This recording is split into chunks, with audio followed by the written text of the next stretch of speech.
మీరే మహిమ ఘనత ప్రభావం పొందమని యేసు నామములో అడుగుతున్నాను తండ్రి, ఆమేన్. దయచేసి ఆమేన్ అనేటువంటి మీ అందరికీ నా హృదయపూర్వక శుభాభివందనాలు తెలియజేస్తూ ఉన్నాను.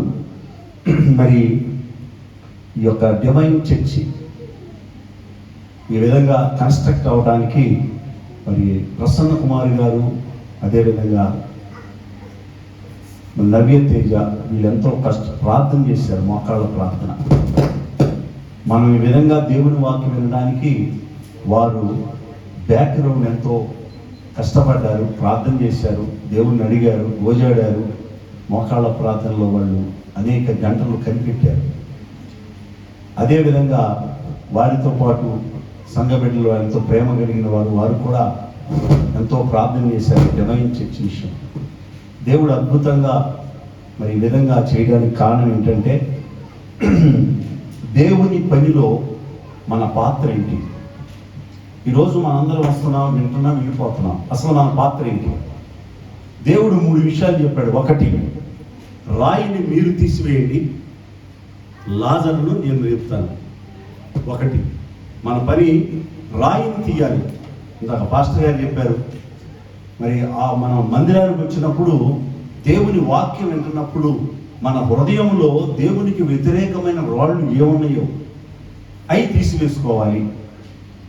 మరి వాటన్నిటి గురించి చెప్పాలంటే మనకు సమయం లేదు.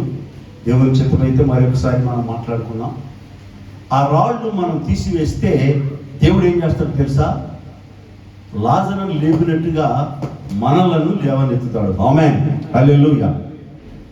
దేవుడు నమ్మదగిన వాడు. దేవుని వాక్యం మొదటగా నేను ప్రభువుని నమ్ముకున్నప్పుడు దేవుడు నాతో మాట్లాడే మాట ఏంటంటే, కీర్తన గ్రంథము 118 అధ్యాయం 8వ వాక్యం ద్వారా నాతో మాట్లాడారు. మనుషులను నమ్ముకునే కంటే యెహోవాను ఆశ్రయించడం మేలు, రాజులను నమ్ముకునే కంటే యెహోవాను ఆశ్రయించడం మేలని ప్రభువు నాతో మాట్లాడారు. అదేవిధంగా డివైన్ చర్చ్ కూడా దేవుని మీద ఆధారపడి కట్టబడినటువంటి చర్చ్ ఇది. మొదట మనము మరణం అంటే ఏంటంటే, మనిషికి 2 మరణాలు ఉంటాయి. 1 శరీర మరణం, 2వది ఆత్మీయమైన మరణం. శరీర మరణం అనేది సహజం అందరికీ, అది ఎవరు తప్పించలేరు. కానీ ఆత్మీయ మరణం ఉంది చూసారా, అది చాలా భయంకరమైనది. మన హృదయము దేవుని వాక్యం ఎక్కువ మనం ఇర్మియా గ్రంథం కనుక మనం చదివినట్టయితే హృదయం గురించి ఎక్కువ మాట్లాడతాడు. హృదయము మోసకరమైనది, అది ఘోరమైన వ్యాధి కలిగిన. ముందు మన హృదయంలో ఉన్నటువంటి రాళ్ళు ఏవైతే ఉన్నాయో ఈ రోజున మనం తీసివేసుకుంటే దేవుడు ఏం చేస్తాడు తెలుసా? మనల్ని లేపుతాడు. ఎలా లేపుతాడు? ఒకవేళ నీకు రోగం ఉంటే రోగం నుంచి విడుదల ఇస్తాడు. నీకు ఆర్థిక సమస్యలు ఉంటే ఆర్థిక సమస్యల నుంచి విడుదల ఇస్తాడు. ఒకవేళ నువ్వు ఆదరణ లేని పరిస్థితుల్లో ఉంటే ఆదరణ లేని పరిస్థితి నుండి దేవుడు నిన్ను లేవనెత్తుతాడు. ఒకవేళ నువ్వు కృంగిన పరిస్థితిలో ఉంటే ఆ కృంగుదల నుండి ఆయన నిన్ను లేవనెత్తుతాడు. దేవునికి స్తోత్రం, హల్లెలూయా.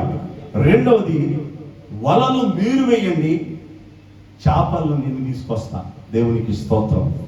వలలు మీరు వేయండి, చేపలను నేను తీసుకొస్తాను. రాత్రంతా కష్టపడ్డాడు పేతురు గారు, ఒక్క చేప కూడా పడలేదు.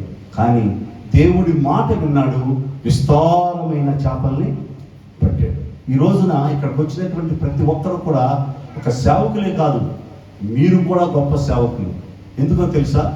మా చర్చిలో ఒక ఆమె ఉంటుంది, శారమ్మ గారని, పోయిన ఈ నెల క్షమించాలి ఆగస్టు నెల మరి 9వ తారీఖున ప్రభు పిలుపుకి వెళ్ళిపోయారు. ఆమె ఏం చేస్తే తెలుసా? ప్రతి ఇంటికి వెళ్ళి ప్రతి ఒక్కరిని, అమ్మ ఆదివారం వచ్చింది ప్రార్థనకు రండి అని పట్టు వదలకుండా వాళ్ళని పట్టుకొని తీసుకొస్తారు. చూడండి ఆమె ఎంత ప్రేమ అంటే, మీరెవరు నశించుకోకూడదండి, రండి మీరు. అమ్మ నీకు బాధ ఉందా రండి, ప్రభు దగ్గరికి, కష్టం ఉందా రండి, వేదన ఉందా రండి అంటే మీరందరూ వలవేసే వ్యక్తులుగా ఉండాలి. అనేక ఆత్మలను తీసుకురావాలి. మన ఇంటి ముందు వాళ్ళు, ఇంటి వెనక వాళ్ళు, ఇంటి ప్రక్కన వాళ్ళు, ఎన్నో ఆత్మలు నశించిపోతున్నాయి, ఆదరణ లేక మునుగుతున్నారు. సర్వశక్తి గల దేవుని దగ్గరకు నడిపించడానికి మీ పాత్ర ఏంటి? ఈరోజు నేను అదే దేవుని పనిలో మన పాత్ర ఎలా ఉంది. కాబట్టి రేపు మనం ఈ డివైన్ చర్చ్కి నడిపించేటప్పుడు మనం అనేక మందితో మాట్లాడి వాళ్ళని ప్రభు దగ్గరికి నడిపించాలి. రాగానే మనకు కొన్ని షీట్స్ ఇచ్చారు. ఆ షీట్స్ మనం చూసాం, నాకు చాలా సంతోషం వేసింది. దానిలో మన అవసరతలు ఏంటి చెప్పమంటున్నారు. అంటే దాని గురించి కూడా ప్రార్థన చేయడానికి దైవ సేవకులు, దైవ సేవకురాలు, మరి అదేవిధంగా సంఘ బిడ్డలు సిద్ధంగా ఉన్నారు. దేవునికి స్తోత్రం, హల్లెలూయా. మా మందిరంలో ప్రతిరోజు ఒక 3 వ్యక్తులు ఎప్పుడు ప్రార్థన చేస్తూనే ఉంటారు. వాళ్ళ పని అదే పని, ప్రార్థన చేయడం. అది ఎంత గొప్ప ధన్యత అండి.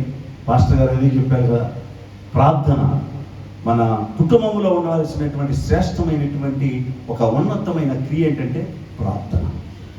3వదిగా నీళ్లు మీరు నింపండి, నేను ద్రాక్షారసముగా మారుస్తా. దేవునికి స్తోత్రం, హల్లెలూయా.